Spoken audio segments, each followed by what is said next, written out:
Hey, we're Becky and Chris from the YouTube channel, Becky and Chris, and today we're going to show you how we use time lapses 3 different ways in Adobe Premiere Pro to really take our adventure films and series to the next level. What is a time lapse? Well, a time lapse is when things go fast. When you hit fast forward on the clip and it plays back real fast. That's pretty much it. Time lapses are great devices to use as transitions between scenes, as parts of montages, and they're just a way you can break up the monotony of normal motion clips. An example of how we use this in our home renovation series, these are invaluable because there's so much that goes on in these clips that we have to just condense a bunch of building down to a small short period of time. And the versatile thing about time lapses is that you can make them with both video clips as well as true still photos. First, we can use video to shoot a time lapse. We call this a quick and dirty way. The first thing you're gonna do is set up your camera on a tripod, frame up your shot, hit record, and then wait for a certain length of time. Now, that's going to depend on if you have a lot of time or a little time. If you have a lot of time, you're gonna wanna use the photo time lapse. We'll talk about that later. If you have a short period of time, the video time lapse is perfect. You wanna make sure that whatever you're shooting though has motion, because your time lapse isn't really gonna look like anything if nothing is moving in the shot. So think clouds, traffic, people moving. You're doing an activity. Those are the types of things that make a pretty good time lapse. I use this technique when we just need something super quick. So we're going to import our footage into Premiere Pro by double clicking in the bin, and then we're gonna find said footage. So now we have a couple of files here in our bin, and these are files that I just let record for like 10 minutes. So we're gonna click on this first one here. Without setting any in or out points, we're just gonna take that entire clip and drag it down into the timeline. Now, as you can see, this is a pretty long clip, and we're just gonna check the beginning and the end of the clip to see if we need to trim anything off. Sometimes my face is huge in the screen and we wanna trim that off, and sometimes I change the framing after I've hit record. So we're just gonna play the first couple of seconds of that clip and trim it right here. I'm gonna hit C on my keyboard for the razor tool, hit V, I'm gonna select the piece that I don't want and hit delete. So that's gone. And we're just gonna check the tail end of the clip.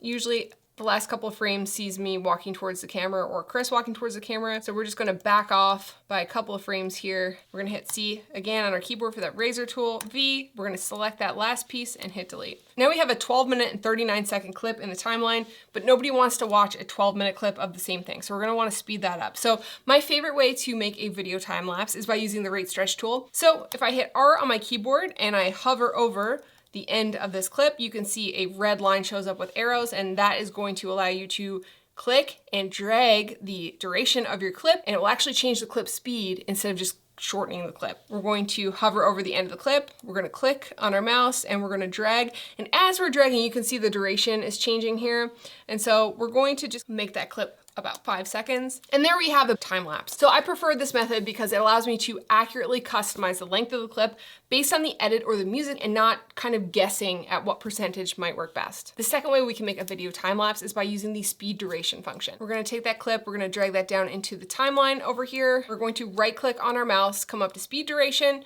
and then we can input the speed that we think that we might want that to be. So I'm gonna go with 1000 clip speed. We're gonna hit enter, and we can see that that clip is still pretty long. So if we keep doing this, we can change it up to like, I don't know, 8,000, let's try that.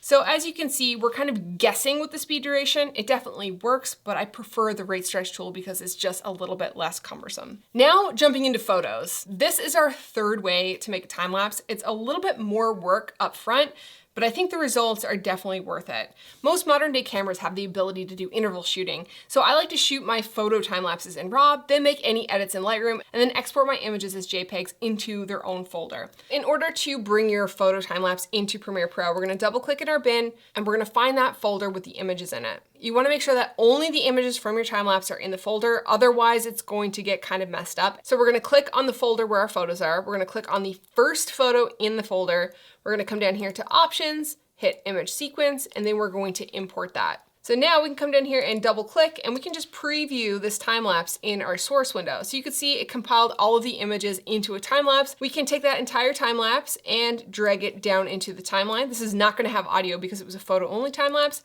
I'm actually noticing that some of this image is cropped. Because I had such high resolution images, I actually have a lot more resolution than what my video camera is going to give me. So it looks quite zoomed in here now. So if I click on this clip, we can go up to scale and we can zoom out, or we can right click on our mouse and we can go set to frame size, and that's going to zoom it out. Now it's not the correct ratio for what we have here, so we can just come back up here to scale and we can scale this to fit, and then we can move the position how we like it. So now when we play that back, We can see a lot more of the image and it looks really good. The other option, if you don't want to scale down your photo time lapses in Premiere, is to export them at the resolution of your video, which in my case is 3840 by 2160. So here's a little bit of secret sauce that you can toss on your time lapses.